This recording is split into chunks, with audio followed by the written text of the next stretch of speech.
May it be your will before you, Lord our God, that no mistake should happen to us, and that we should not stumble in the matter of Turalo, and that our friends will be happy with us, and that we should not say about something clean that it is unclean, or of something unclean that it is clean. Nor should our friends stumble in the matter of Turalo, and we will be happy with them. For the Lord will give wisdom, from his mouth comes knowledge and understanding. Uncover our eyes, and we will see wonders from your Torah. Blessed are you, Lord our God, King of the universe. May the words of my mouth and meditation of my heart be acceptable before you, Lord, my rock and my Redeemer. Amen.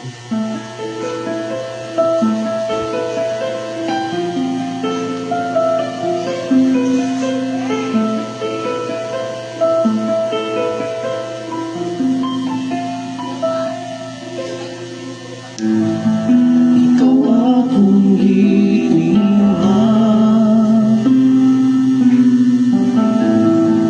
Adonai ni Abraham, isa akong katulong. Ang balaod mo akong hiyang, nga ako makita kong kanino. Ikaw akong higugma, Adonai ni Abraham, isa akong katulong. Ang balaod mo ang hirap, niinig kinabuhi. Baruch Adonai Elohai Israel, Hashem dayon ka sa kanluran. Baruch Adonai Elohai Israel, Hashem dayon ka sa kanluran. Ikaw ang akong simbahon, Adonai ni Abraham, isa akong katulong. Ang balaod mo mao'y hiyang, sa dalan sa pagkinabuhi.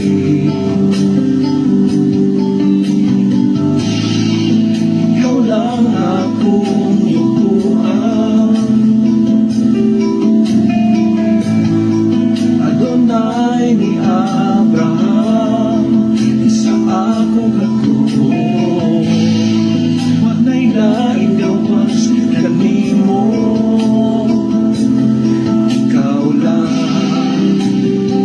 o ikaw Hashem. Baruch Adonai Elohai Israel, Hashem dayon ka sa kanluran. Baruch Adonai Elohai Israel, Hashem dayon ka sa kanluran.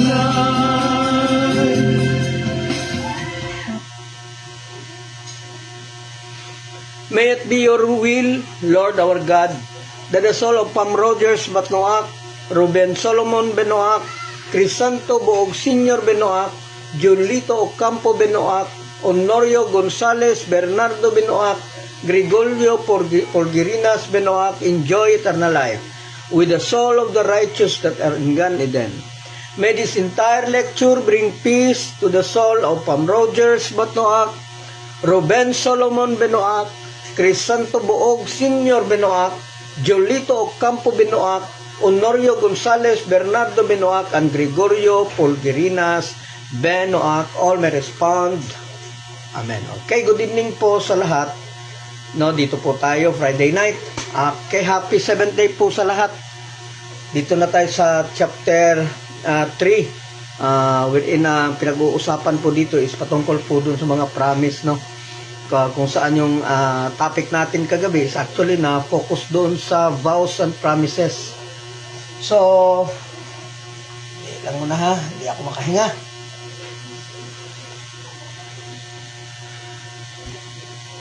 So, nasa number 19 po tayo last kagabi, no? Sabi dito sa 19, it is permitted to swear in God's name to prove that one's word are true.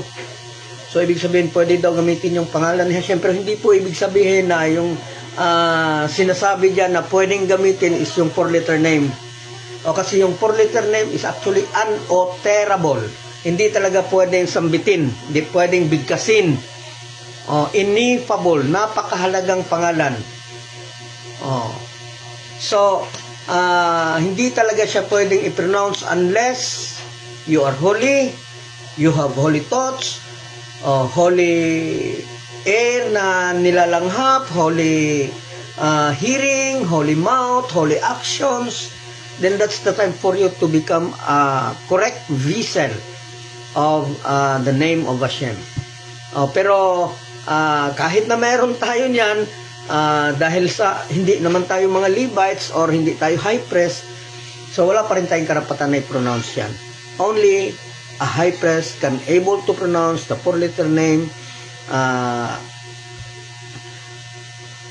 once every year, and it is pronounced 10 times. So, yun nga, no?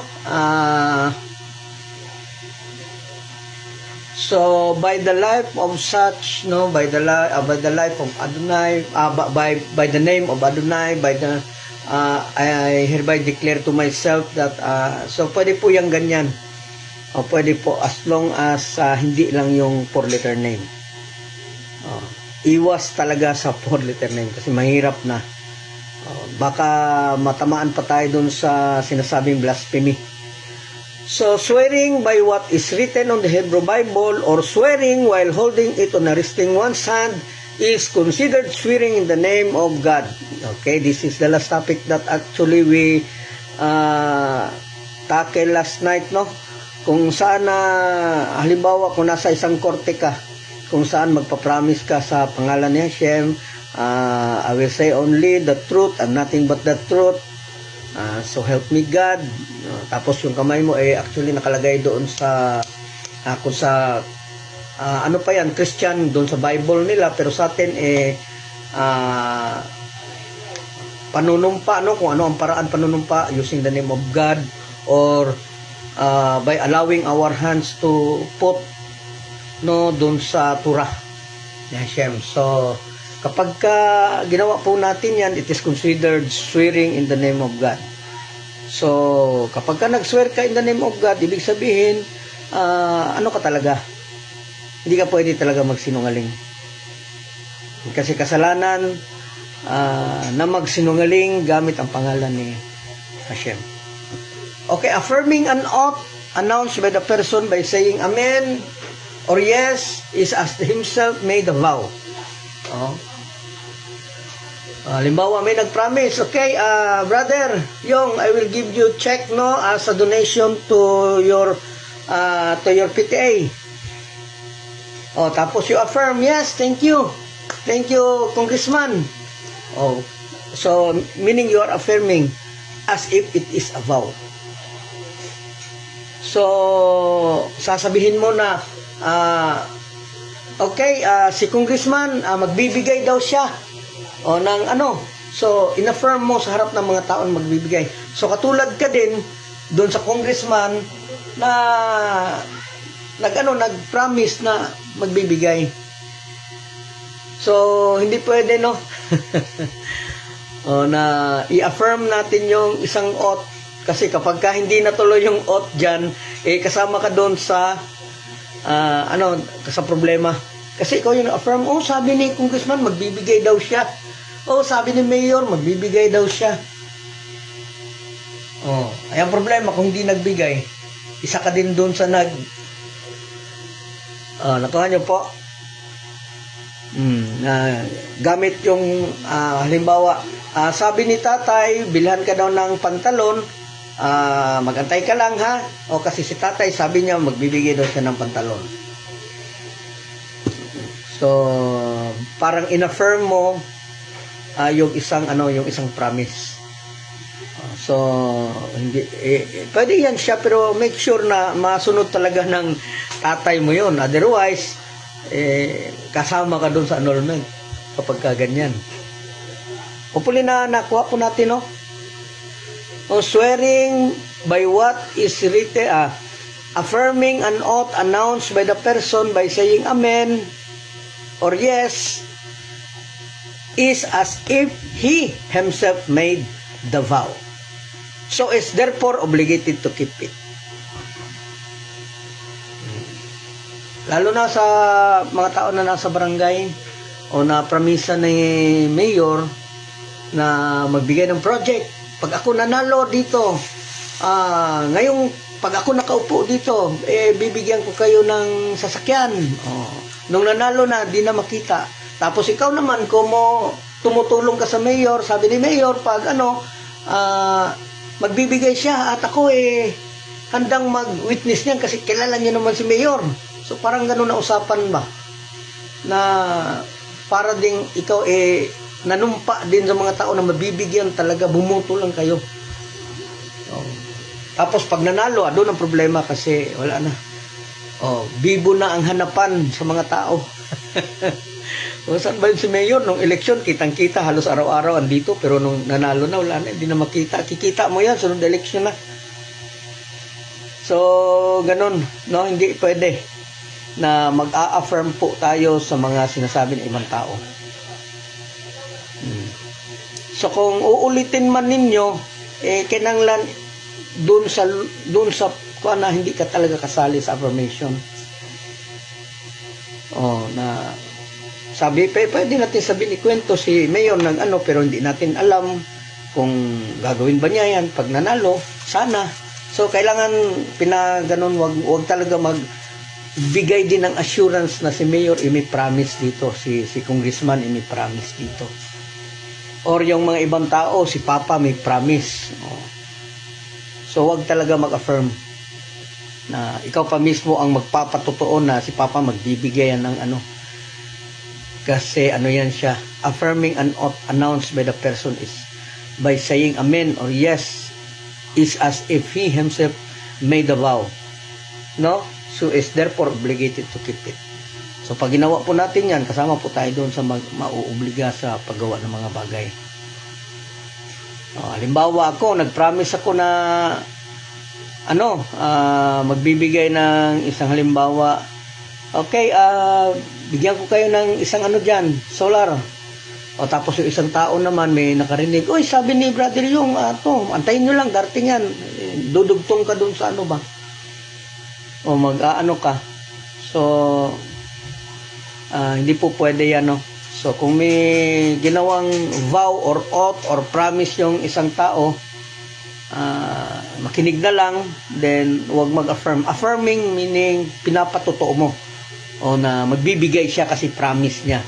So katulad lang daw yan, katulad yan actually, hindi daw, kundi katulad yan nung isang tao na nag-promise din. So dahil ikaw yung nag-affirm, meaning obligasyon mo din na i-keep yung promise mo. Diba? So, hopefully, na kuha po ninyo, no? So, only a spoken commitment can be a binding vow. Hindi po tayo pwede mag-promise sa isip. Halimbawa, nagkasakit, kaswishalom. Nagkasakit, Hashem forbid. No? Sasabihin, gumaling lang ako dito. Sa isip mo lang, tutulong talaga ako sa ni Hashem. Yung mga ganun ba, may mga ginagawa ka ng mga promises sa isip lang. Actually, unless it is pronounced by mouth, no, it is not a promise. Nag-iisip ka lang na mag-promise, pero hindi po yan promise, kung sa isip mo lang. Kagaya po yan siya ng prayer.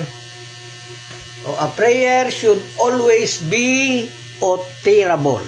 Utterable meaning you have to pronounce it audible or non-audible to others. Audible meaning maririnig ng ibang tao or hindi maririnig ng tao as long as it is come from your mouth. Yun po ang prayer. So katulad lang po din yan dun sa promise. Na ang promise hindi po talaga din pwede nasa isip lang. Pag ako nanalo, sa isip mo lang, pag ako nanalo, bili ako ng halimbawa, pag ako nag-retire, ibili ko si brother yung ng laptop. So yung mga ganun, kahit nasa isip yan, pag nasa isip mo lang, hindi po yan siya promise. Nag-iisip ka lang na magbibigay, pero hindi pa po yan promise. Okay? Kung promise, kailangan lumabas dun sa bibig. Katulad ng isang dasal, katulad ng isang prayer, na kailangan talaga lumabas dun sa bibig. No, regardless kung maririnig ng ibang tao o hindi. Okay? So, if a promise or vow was pronounced, but then the person verbally rescinded within a very short period of time, okay, it is not binding. Okay, ulitin natin, no? If a okay, number 22, number 22, only a spoken commitment can be binding as a vow. So, yung lumabas lang sa bibig, yun lang ang vow. Then, 23, if a promise or vow was pronounced, ibig sabihin, sinabi by then a person verbally, sinabi, pero rescinded within a very short period, binago niya. Halimbawa, brother, promise, bigyan kita ng kotse pag ako nanalo. Ay, hindi pala pwede, brother, kay may bibilhin pa pala ako. Actually, that is not a vow. Di man magandang pakinggan kasi para kang paasa, pero hindi po siya valid as a vow. So, wala pong problema dyan. As long as baguhin mo immediately after saying, after mo napag-isip ba na, ay, di pala pwede, may bibilhin pala ako. Brother, hindi pala matutuloy yung sinabi ko sa'yo. So, kung konti lang yung panahon na gap nila, hindi umabot ng 3 hours, allowed po yan siya.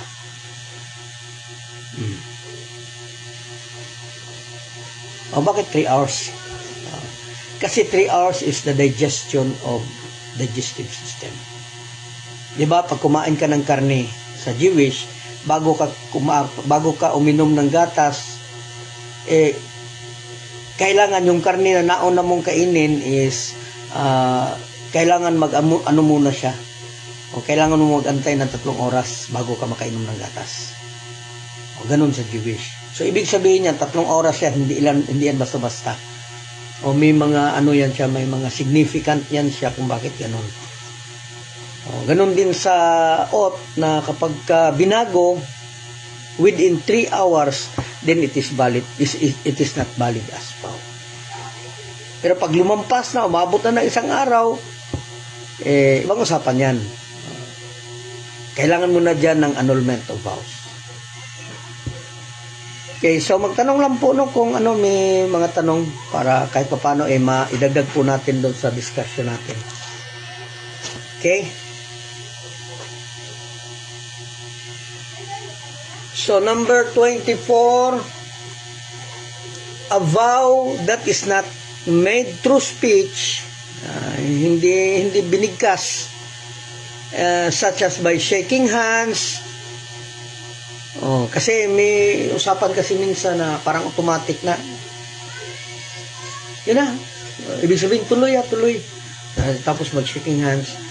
And raising the right hand, that is a promise, di ba? I promise to do my best to love my fellow and my country.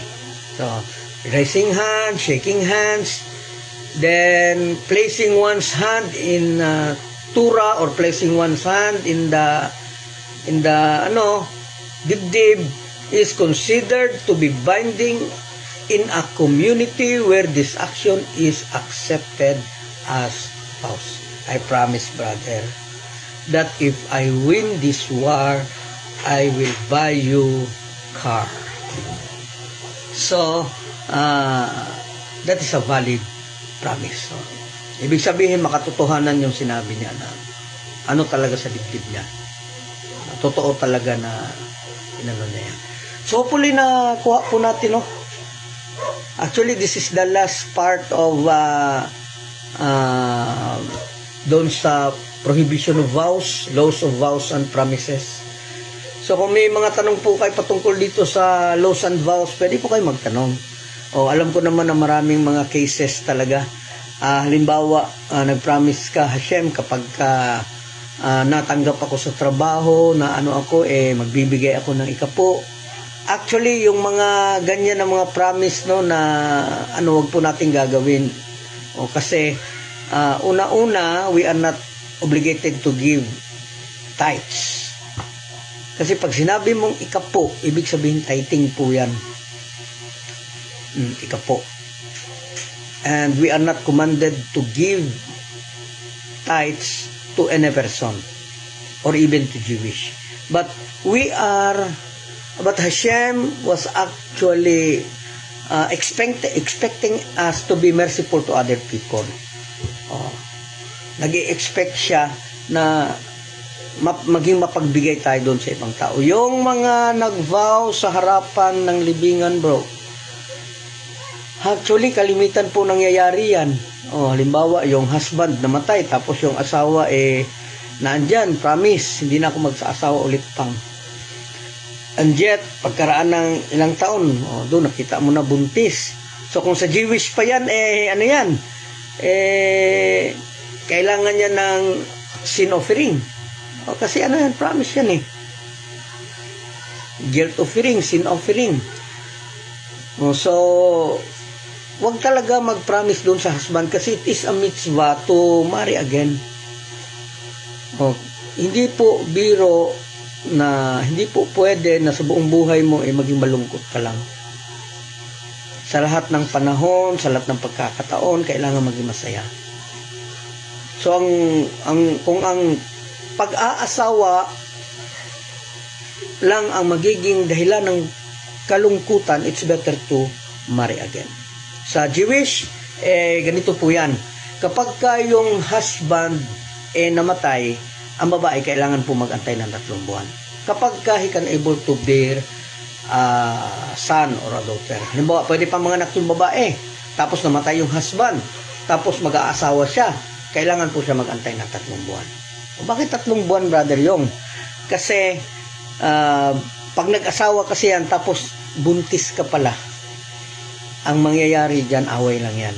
Kasi, iisipin ng napangasawa mo na bago, bakit nabuntis ka? Kakamatay lang na asawa mo. So, 3 buwan na, tapos kakaano pa lang din natin. So, medyo mag-iisip yung lalaki niyan. Kaya kailangan makita mo na kung buntis ka ba o hindi. Pero kung sigurado ka na hindi ka buntis, kasi possible na nilaigit ka na, or possible na wala talaga, alam mo talaga, kasi 3 buwan, wala, 1 buwan, alam na buntis. So, ang inaano lang talaga dyan is actually na hindi siya pwede na magkaroon ng hinala yung bago mong asawa na merong iba, kasi paano ka nabuntis? Bago pa lang naman tayo. Huwag mo sabihin na nakaiwan mo na yung namatay mong asawa bago ka bago namatay. So, marami na pong usapan na pwede mangyari dyan. So, hindi po yan siya pwede. So, yun nga na kapag kayong asawa, check, na hindi siya nabubuntis, yung babae pwede po mag-asawa after a month. Pero kung andun pa siya sa proseso kung saan pwede pa siya magkaanak, kailangan antayin talaga ang 3 buwan para sigurado na hindi yan magiging dahilan para pag-awayan ninyo ng bago mong asawa. Okay, Brother Yong, bakit yung iba 1 taon? Kaya ganito po yan. Ang 1 taon na is halimbawa ang lalaki namatay yung asawa tapos nag-iwan ng anak. Hindi po siya pwedeng mag-asawa kaagad yung lalaki na merong naiwan na bagong anak. kailangan niya muna palakihin ng konti yung anak niya hanggang umabot ng 1 taon, doon pa siya pwedeng mag-asawa. Kaya naging ano sa atin niya, naging tradisyon sa atin niya na kailangan pabutin muna ng 1 taon. Pero according to mitzvah, according to tradition, na allowed po, especially doon sa Noahide, no? Doon sa ano, kasi yung Jewish tradition, that is actually Noahide tradition. Pinagpatuloy lang nila yan kasi sila yung sumunod kay Hashem mula nung naging Noahide sila hanggang sa naging Jewish sila. Sila yung sumusunod. So, ang lalaki na merong bagong anak, kailangan antayin 1 taon. Pero kung ang lalaki wala namang ano, tapos namatay yung asawa, pagkatapos malibing ng asawa, pwede na siyang mag-asawa ulit. Kasi hindi talaga pwede na maging malungkot ang isang tao. Kaya nga sa atin, kahit na may asawa na, as long as they are hiwalay, o kagaya ng mga kapatiran natin na iba dyan, na hiwalay na sila, tapos yung isa nag-asawa na, langan naman ikaw mag-ano ka, asahan mo pa, asawa ko kasi, di ako pwede mag-asawa kasi may asawa ako. Ikaw nag-iisip ka na asawa, pero yung asawa mo hindi naman nag-iisip na asawa ka. So mahirap yan siya, di ba? Kaya pwede talaga mag-asawa. As long as you are not living together, as long as you are not supporting each other, so ganun po yan siya. So may kasunduan na kayo, maghihiwalay kayo, then you are free in front of Hashem. Hindi ka na magkakasala dyan. Although that is against in the law of the land, bawal siya dun sa lupa kasi dahil nga may asawa ka, hindi pa annulled or hindi pa kuhan yung kasal po, hindi pa napawalang bisa. Pero in the eyes of Hashem, hindi pinagbabasihan yung ano sa lupa. Hindi yung pinagbabasihan. Marami po tayong mga example niyan sa Torah. So, yun nga, no? Yung mga promises po na hindi dahil doon sa pagsasalita, no, na may promise. Okay, Brad, tuloy tayo, shaking, raising hand, promise, brother. Hindi, pero ganun lang, action lang. No. So, that is actually considered as binding and accepted as a vow. Okay, Grace Maul, yung mga nag-vow sa harapan ng libingan, bro. Oo, yan talaga ang problema. Kasi akala mo na hindi ka na mag-aasawa, yun pala, ilang ano lang, nag-asawa ulit. So, mahirap po yan. Mahirap yan siya. So, dapat, kahit na mahal mo yung tao, wag mo talaga din tanggalin doon sa sarili mo na may posibilidad talaga din na mag-asawa. Halimbawa, makakita ka ng mas sigit pa doon sa husband mo. Hindi naman kasalanan mag-asawa ulit. Hindi naman kasalanan. As hindi din kasalanan na maging maligaya sa buhay. So, yun nga lang, medyo ingat kasi nga, gaya ng husband, na mag-asawa ka agad, although allowed na mag-asawa agad pag namatay yung asawa, may mga negative impact din po kasi yan. Kasi kailangan din natin ingatan yung integridad natin na walang masabi yung ibang tao. Kasi kapag ka nag-asawa ka din agad, ang mahirap dyan, baka sabihin ng ibang tao, buhay pa yung asawa niya, sila na yan. So, medyo pangit. Although, wala silang pakialam, pero the fact na pangit pakinggan, so, pwede rin kahit na hindi promise, kahit na pabuti na 1 taon, pero tago-tago muna kayo. Huwag talaga, para maiwas lang talaga doon sa mga usapan. Anyway, kahit na may gawin kang mabuti, may sasabihin man din talaga din yan sila. May gawin kang hindi mabuti at kahit na gumawa ka ng maganda, may sasabihin talaga yan sila. As long as hindi ka lang nagkasala dun sa Torah. Kaya kailangan talaga natin malaman at kailangan natin medyo luwag-luwagan yung mga pag-iisip natin kung ano ang bawal at ano ang hindi. Dahil kung hindi po natin maintindihan yan, magkakaproblema po tayo. Kasi yun nga, marami mga bagay na mahirap intindihin, pero allowed siya, na which is pwedeng magkaroon po ng gulo sa pamilya. Kaya lahat tayo is kailangan mag-aral ng Torah para maging malapad yung pananaw, maging maintindihan natin ba ano tama o ano mali. Okay, so nasa chapter 4 na po tayo. Medyo napabilis ata itong mga wala kasi kayo mga tanong magtanong kayo para kahit paano mataas-taas yung natin. Okay? So sa chapter 4 naman, ito yung pag-uusapan, annulment of vows and promises. Kasi may vows, may promises, may sworn statement, may mga Then ang problema,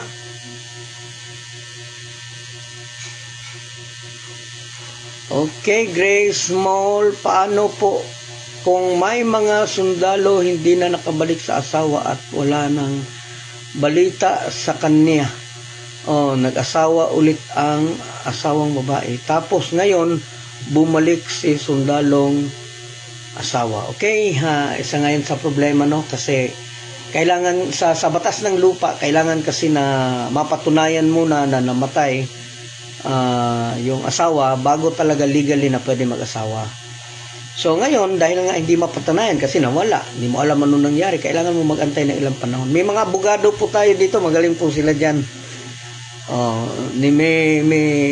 Kailangan natin mag-antay ng ilang mga panahon, to consider doon sa mga bagay na masabi natin na pwede kang masabi na abandona ka. Pero actually nangyari din to sa Torah, na kapag ka namatay yung tapos hindi pala namatay, buhay pala, hindi po siya na naging hadlang yung kasal nila sa lupa. As long as wala na yung andun yung belief mo na namatay talaga, tapos nawalan ka na ng pag-asa na hanapin siya dahil matagal na panahon ka na din naghanap, then consider it as a dead and you can marry. Pwede po mag-asawa. Ngayon, paano kung buhay? Tapos may asawa ka na. So, that is another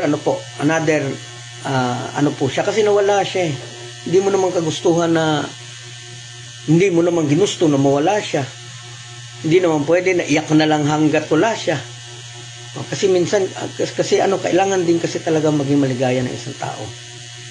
So kung nawala, tapos wala nang chance, and naisip mo na patay na talaga, pati yung otoridad wala nang naisip din kundi patay na, then pwede ka mag-asawa. Being kahit. Pero pag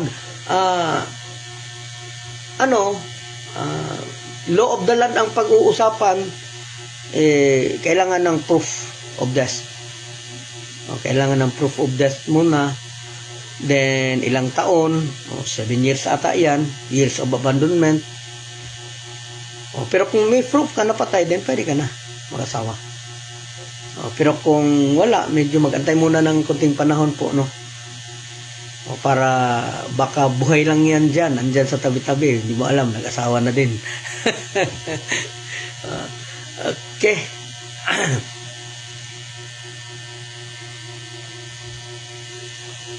So, vows, chapter 4, annulment of vows. Vows made can be annulled only if causes him so much distress.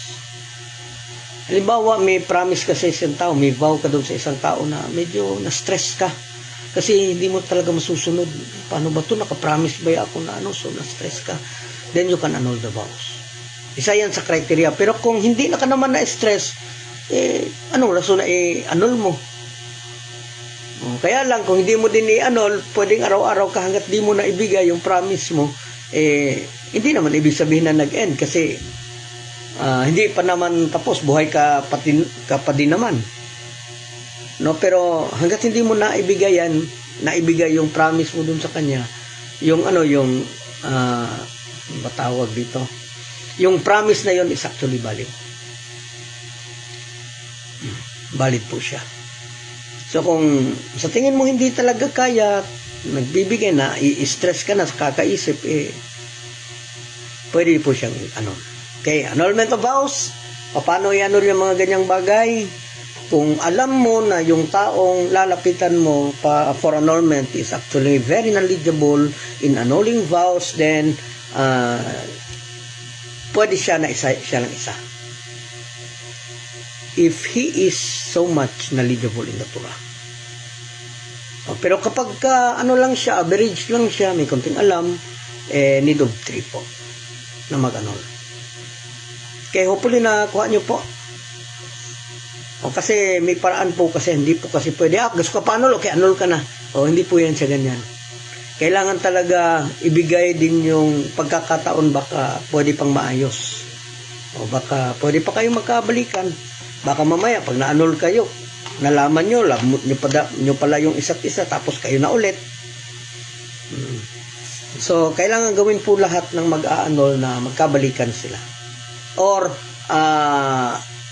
gawin ng lahat ng mag-a-annul na baka pwede pang matupad yung promise sa isang tao. Kasi kung hindi na talaga, o susurrender na talaga, despite dun sa mga tanong mo, baliktad-baliktarin mo, kung hindi na talaga, then pwede na po siyang i-annul. Okay? Okay, tanong po kayo para ano.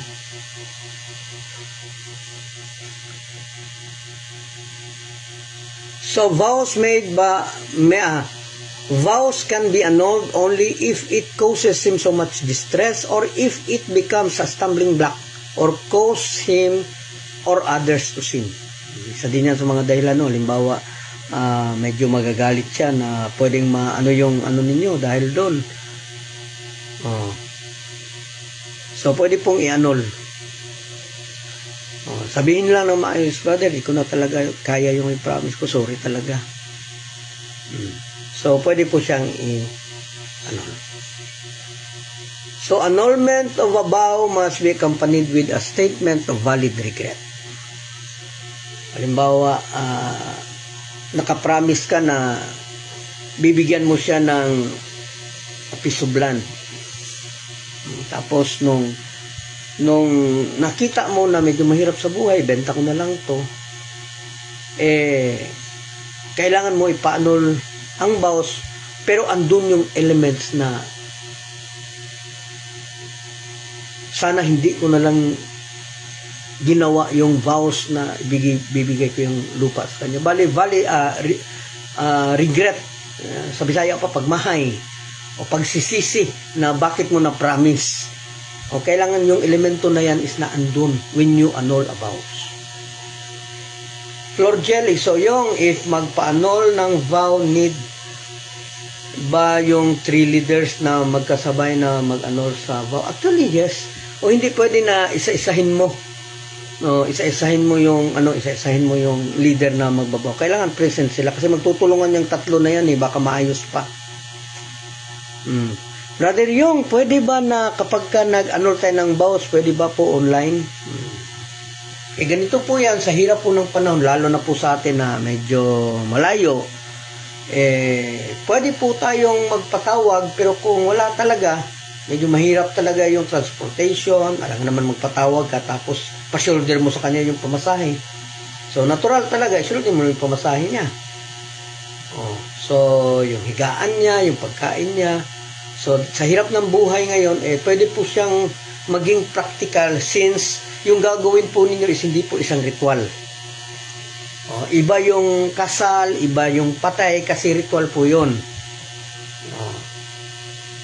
Pero yung mag-uusap lang kayo to confirm kung ano yung mga promise na hindi na matutupad, it is allowed online.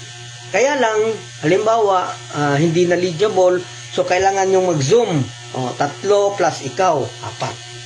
Pero kung knowledgeable enough doon sa Torah para dalhin yung annulment, pwedeng isa lang.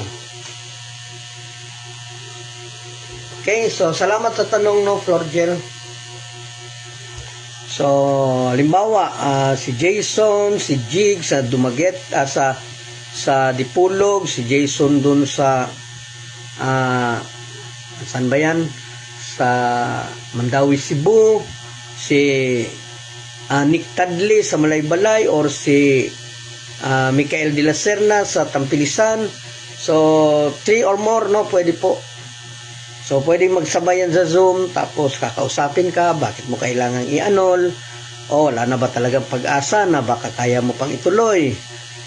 So, baka pwede pa nating hanapan ng paraan. So, ibigay talaga lahat ng chance, no, bago mag-annul. Utangin kita ng pera, matupad lang yung ano mo. So, mga ganyan na mga bagay ba. Okay, hopefully na kuha po natin, no. Walang tanong. Naantok ako. Tanong kayo, magtanong. Okay. One cannot annul his own vow. Halimbawa si Asher Cordero, nag-promise siya na bibilhin ko to. Yun pala, wala pa ng pera. Ay, hindi pala pwede, annul ko na lang yung vows ko. So hindi po yan pwede. Ibang tao po ang mag-a-annul kung ano yung na-vow. Jason Binoac, sabay po ba yung tatlo o isa-isa? So nasagot ko na po yan, no? Sabay yung tatlo. Magtutulungan yan sila. Gagawin nila ang lahat ng paraan para magkaroon ng settlement doon sa i-annul. Hanggat maaari, hanggat kaya, kailangan tuparin. Kasi ano yan, na-promise mo eh. Pero kung hindi talaga kaya, kahit anong usapan ang gagawin, then that's the time to annul. Pero kailangan talaga din na i-encourage muna na tuparin yung isang promise. Okay, Juanita Doblas Montenegro from Naawan, Misamis Oriental. So yung sa itatanong, may itatanong lang ako. Kanina kasi birthday ng pinsan ng asawa ko, pinapunta kami pero hindi ako pumunta.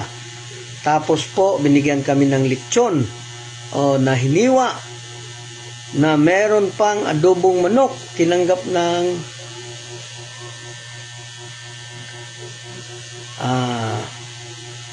pero hindi namin kinain kasi po alam ko na pinagdasalan na nila yun. Pinakain ko sa mga aso ko. Tama po ba ang ginawa ko? Salamat po. Okay, ganito. Actually, tanong to sa akin kanina ba o nung isang araw na may nagbigay daw sa kanya ng pagkain, piyesta.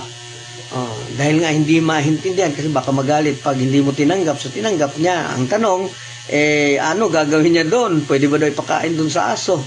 So the same question doon kay Juanita Doblas Montenegro. Actually, pag dinasalan ng ibang tao, medyo mahirap po yan. Kasi yung dasal nila is idolatrous, yan eh. Hindi po talaga pwede. Pero kung ang nagbigay, alam mong hindi religious, na hindi nga nagdadasal, then pwede siya. Kapag ka birthday. Pero kapag ka piyesta, ibang usapan po yan. Okay, Grace Small from Canada. Promise din pala yun bro, yung magsasabi ka na hindi na talaga ako bibili sa Temo. For example. Oo nga, minsan nakaka-discourage yung Temo. Pero sa lahat ng platforms po na nadaanan ko, Shopee, Lazada, yung iba-ibang medyo may bintahe po dun sa Temo kaysa yung sa iba. Sa Lazada, okay man lang din. Pero sa Shopee, nakaka-discourage. Hindi naman sa nila lahat, pero doon talaga ang scam na marami sa Shopee. Alam nyo ba, bumili ko dito ng chinso. Yung chinso ba? Yung bumili ako ng chinso kasi nung araw nahilig ako ng mga gamit. So, bili lang ng mga gamit tapos di naman nagagamit. Bumili talaga ako ng chinso. Alam nyo ba kung anong binigay? Ganun kaliit na electric na sigso. Tapos bili ko si Timel. Ano man ang ko? chinso man ang binili ko, hindi man ano. Kaya pala nagmamadali yung nag-deliver na umalis. Hindi ko din na hindi ko naisip na yon na chinso yon kasi alam mo naman no, tayo minsan nagdodoble-doble yung Shopee. Hindi ko na yun. Tapos may ano pa dito, may handaan pa. O may marami mga bisita. So hindi ko na tiningnan kung ano yon. So yung order ko man dahil na chinso. Tapos ganun lang ka. Di ko pa kilala sino yung nag-deliver dahil nga nagmamadali. Wala, tumawa na lang ako. Ofi Padilla, good evening. So yung tanan. Okay, good evening din, no?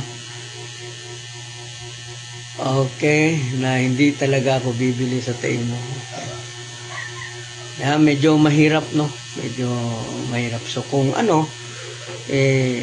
siguruhin na lang na legit yung bibili, no? Siguruhin na lang kasi minsan talaga nakaka-discourage talaga. Kung pwede sa tindahan na bumili, marami naman mga tindahan na na nagtitinda kung anong mabibili natin dyan. Medyo mahal nga lang, pero wala talaga tayong magagawa kaysa mas scam. Okay, salamat Grace Small. Then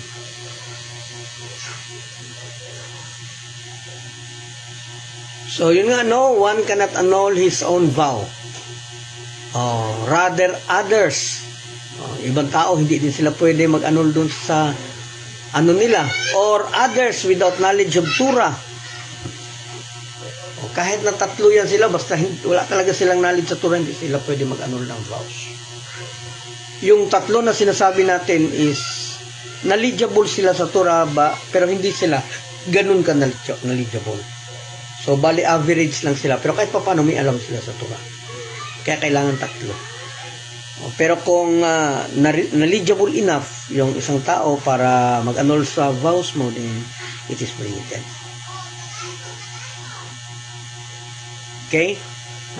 Hopefully nakuha po natin, no?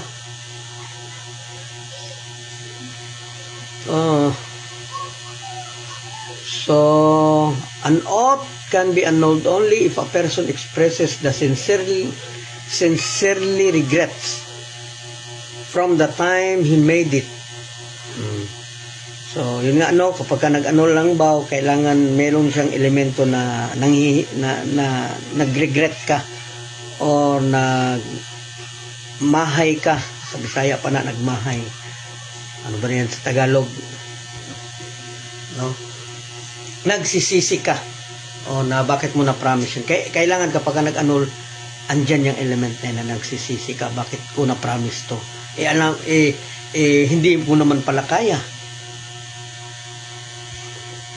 No, hopefully nakuha po natin, no?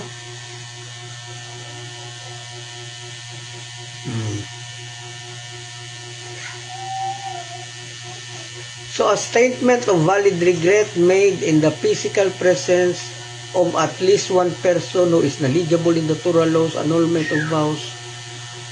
For Gentile, the one who releases the vow may be friends, relatives, men, or women. So, hindi ikaw ang pwedeng mag-annul. Ang ibang tao hindi pwedeng mag-annul sa vows nila. Ang pwede lang maka-annul sa vows is friends, relatives, pwedeng babae, pwedeng lalaki, as long as they know the laws of annulling the vows or knows the procedure of annulling the vows. Okay? So, tapos na po yung unang bahagi po ng chapter 4, annulment of vows and promises and vows made according to the public understanding. Okay? So, continue pa din tayo, no? Pero unahin po natin itong tanong ni Jason Ben. Huwag mag-promise doon sa pista. O kagaya ng mga kaibigan natin na magsasabi, punta ka sa pista. Pag di ka nakapunta, magtatampo ako. Lalo na sa mga tao na may utang na loob doon sa kanila. Okay? Yun nga, no, minsan yung utang na loob or yung pakikisama or yung barkadahan is actually yung isa sa mga magiging dahilan po, no, bakit tayo nakakasala dun kay Hashem. Kasi mas pinipili pa natin yung mga kaibigan, mga relatives, na kaysa doon sa gawin yung gusto niya siya. Kaya nga sabi doon sa Orcus Reiem, huwag matakot mawala ng kaibigan. Huwag matakot na mawala ng ka-relatives, masunod lang ang gusto niya siya. Salamat Jason Benoak. So, dito na po tayo, chapter 4 pa rin, pero number 29, vows made according to the public understanding. Yung public ba na vows, like politicians. Okay, so marami po. So nasa chapter 4 na po tayo, nasa huling bahagi po tayo ng blasphemy, 29, 30, 31, 32, and 33. So tapusin na lang po natin to. 29, vows made according to the public understanding. 29, a court cannot release a certain vow made upon the knowledge of one or more people unless the people who heard the vow should grant the permission for the release of his vow. Okay? So, ano ibig sabihin yan? Tayo po, mga Noahide, being a court, sa Jewish number of 3, bit din considered a court. Tayo, one is allowed as long as you are knowledgeable enough in the Torah. Pwede ba yun, Brother Yung? Actually, pwede po na isang tao maging court. Okay, great example po is si Adam. Naalala po natin si Adam nung panahon nila Lamech, na kung saan nung pinatay ni Lamech, yung anak niya na si Tubal-Cain, dahil napatay niya si Cain. Kasi pinana niya Tapos hindi naman nakakita si Lamech. So yung naging mata niya, yung apo niya na si Tubal-Cain. So tinuro ng apo na may gumagalaw doon. Tira naman si dahil nga sa sharpshooter din si Lamech, tinamaan dito. Hindi nila alam na si Cain pala yung natamaan doon sa ulo. So sa laki ng galit ni Lamech, pinatay niya yung apo niya na si Tubal-Cain kasi alam niya na up to 7th generation ang curse na nandun. So nung umuwi siya, nagtanong yung mga asawa kung saan yung anak mo, nakasama mo na nag-hunt. Ayun, sinabi niya, pinatay ko. Nagalit yung dalawa na asawa ni Lamech. So ang nangyari, pumunta sila dun kay Adam because at that time, Adam was considered as court. So pwede pala na isang tao, as long as you are very knowledgeable in the Torah, then you yourself is actually considered a court. Okay?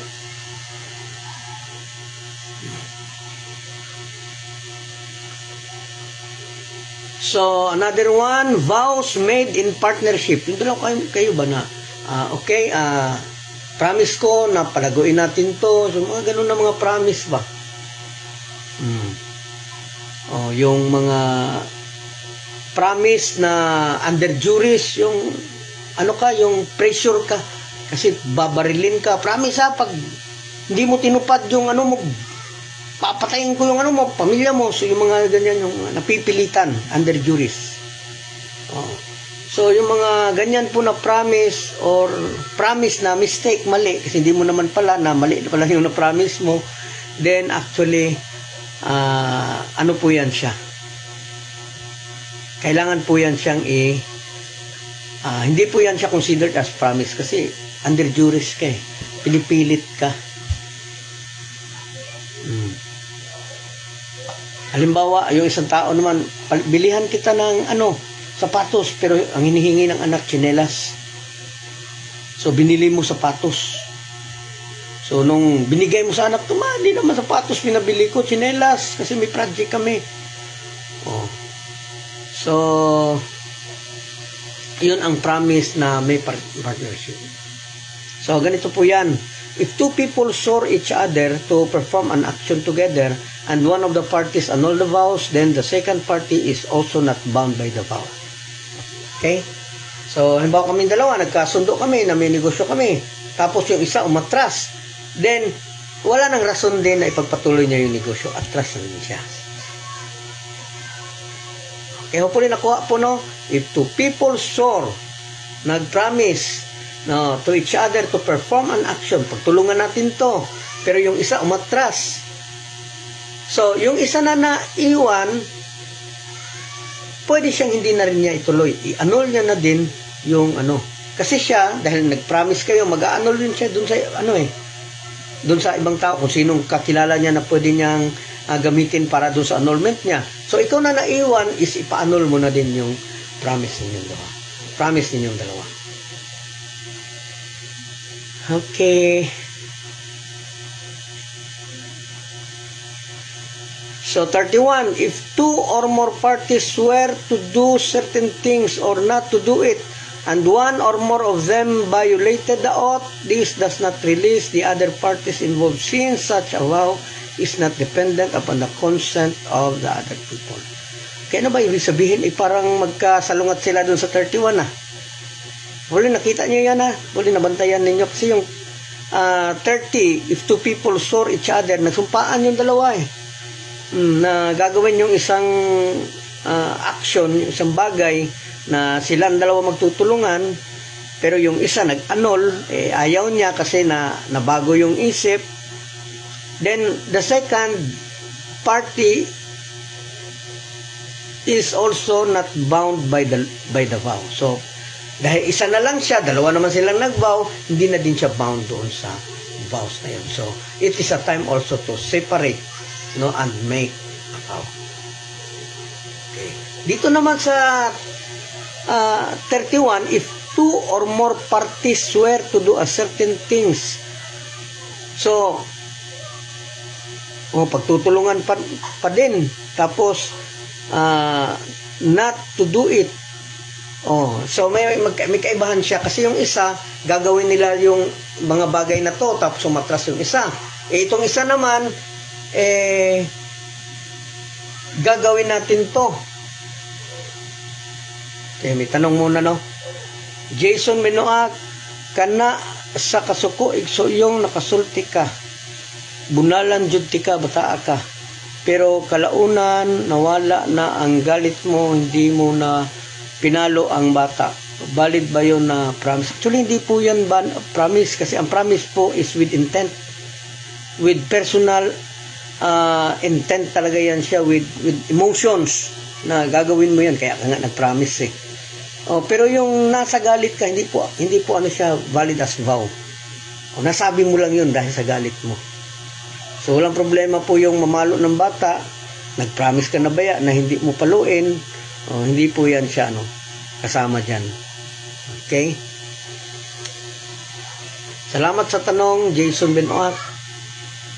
So if two or more parties swear to do the certain things or not to do it, and one or more of them violated the oath, nagkausap sila na gagawin yung isang bagay, tapos ginawa pa din, then magkaiba yung isa, kasi yung 30 is actually gagawin yung isang action.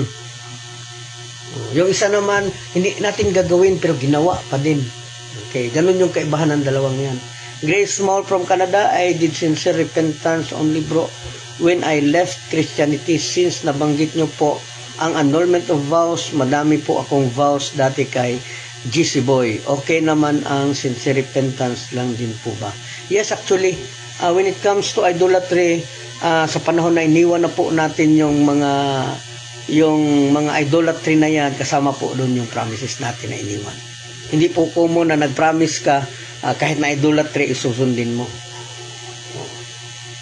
Kasama yan siya doon sa pag-iwan mo doon sa idolatry. Hopefully nakuha po natin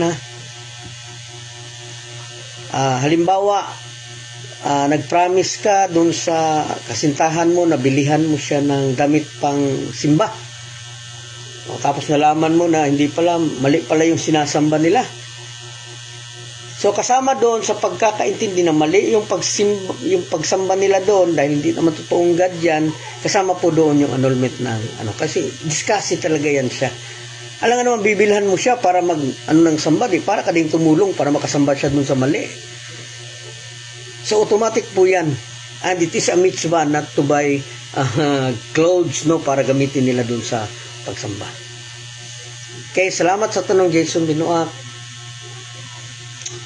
It is small, I did sincere repentance. So, since nabanggit nyo po ang annulment of vows, madami po akong vow dati kay Jesus Boy. Okay naman ang sister. Okay, so we need only sincere repentance, no? Kasi wala, nagka-problema tayo eh. Mali yung natin na promise. Tsaka isa pa, hindi naman nag-exist yan. Paano mo tutuparin yung promise mo sa kanya? So, nung the time na iniwan natin sila, kasama doon yung promises natin. Iiwan na din natin. So, wala pong problema doon. Okay? Salamat sa tanong, Grace Mall. So, 32, if one was forced to swear against his will, then it is not binding vow. And it does not need to be annulled. Yes. No, kung napilitan ka lang, promise mo na ano. So, yun nga, kung na-promise mo dahil napilitan ka, hindi po yan siya valid as vow. Puli nakuha nyo po. 33, if one swore by accident or mistake and wrong assumption, then one is not bound by that vow. Bibili ka ta ng damit, pero yung kailangan niya pala, apron lang. Ay, mami, bakit binili mo ako ng damit? Apron yung... Ay, buti na lang, hindi ko pa nabili, pero tapos na yung promise mo, na bibili mo siya ng damit. Ay, hindi mami, bilihin mo, kasi na-promise mo na. So, that vow is actually invalid. Kasi mali yung ang kailangan niya apron, tapos ang promise mo, damit. Ngayon, nung malaman mo na apron pala, annul mo yung So, a promise na wrong intent is actually not valid. Okay? Hopefully, nakuha niyo po, no? So, that's the end of the prohibition of blasphemy, including the laws of vow, no? Chapter 4. So, dalawang chapter yung natapos natin ngayon. Chapter 3 at saka chapter 4. Okay, hopefully po na kayo, no? Na kayo dito sa kaya nga kung hindi kayo makapag-create ng tanong dahil nga medyo mahirap tong topic natin ngayon, pwede po ninyo pakinggan ulit to. Then create a question, then tomorrow morning or tomorrow evening is pwede nyo pong question nyo po sa akin yan bukas. No, hopefully kahit papano may natutunan tayo ngayong gabi. So, happy 7th day. Magandang gabi po sa ating lahat. May tanong pa si Jigs Binoak. Habol, baka may tanong pa kayo. What if sinabi mo na hindi ko maipromise na hindi ko uulitin ang aking pagkakamali? Kasi pag mag-promise ka, baka naman maulit muli. Actually, hindi mo talaga kailangan i-promise din ako, hindi ko na uulit. Yan gawin mo na lang na mag-regret, mag-sincere repentance, then kausapin ng ng maayos na yun pa din, hindi ko na uulitin. So, kung hindi ka magpa-promise na hindi maulit, ibig sabihin may plano ka na ulitin. So, hindi po yan siya regret. So, Jason Binoak, igso kani common na istorya. Plano sa bana og asawa nga masantop nga mo sulti kung makakwarta, makapalita og biya. So, is it a vow, promise? Actually, hindi po. Plano pa po yan. Iba yung vow, tsaka iba yung plano. Salamat sa tanong, Jason Okay? So, hanggang sa susunod po, no? Dali lang tayo natapos, kaya wala mo masyadong tanong. So, kung may mga tanong pa po kayo, po ninyo, isulat po ninyo, dalhin natin bukas. So, gandang gabi po sa ating lahat. We give thanks to you, Lord, our God, that you place our portion with those who sit in the study halls, and that you did not place our portion with those who sit in the street corners. For we wake up early, and they wake up early. We wake up early for words of Torah, and they wake up early for empty words. We work hard, and they work hard. We work hard to get reward, and they work hard and do not receive reward. We run and they run. We run to life in the world to come, and they run to the pit of destruction. Amen. You who dwells in the shelter of the Most High, who abides in the shadow of the Omnipotent. I say of the Lord, who is my refuge and my stronghold, my God in whom I trust, that he will save you from the ensnaring trap, from the destructive pestilence. He will cover you with his pinions, and you will find refuge under his wings. His truth is a shield and an armor. You will not fear the terror of the night, nor the arrow that flies by day, the pestilence that prowls in the darkness, nor the destruction that ravages at noon. 1,000 may fall at your left side, and 10,000 at your right, but it shall not reach you. You need only look with your eyes, and you will see the retribution of the wicked, because you have said, "The Lord is my shelter," and you have made the Most High your haven. No evil will befall you, no plague will come near your tent. For he will instruct his angels in your behalf to guard you in all your ways. They will carry you in their hands, lest you injure your foot upon a rock. You will tread upon the lion and the viper. You will trample upon the young lion and the serpent. Because he desires me, I will deliver him. I will fortify him, for he knows my name. When he calls on me, I will answer him. I am with him in distress. I will deliver him and honor him. I will satiate him with long life and show him my deliverance. Amen.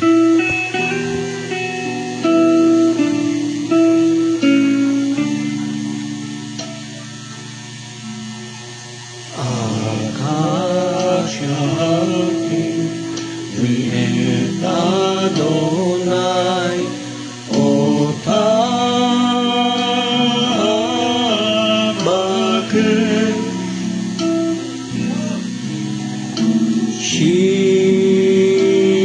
Shirti bevet Adonai, Kol Yamei Kayam, Akash Yati Mi'et Adonai,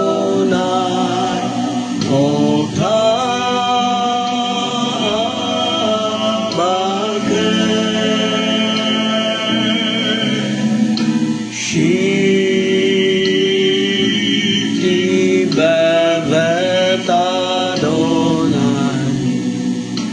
Kol Yamei Kayam, Lakazot Beno,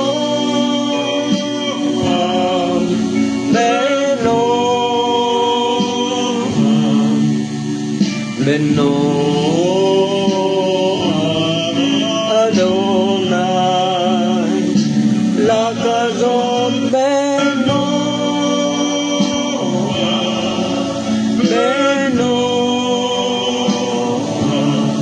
Ol Bebaker Ekalo.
Bebaker Behekalo. Amen. Good evening po sa lahat. Happy Sabbath day.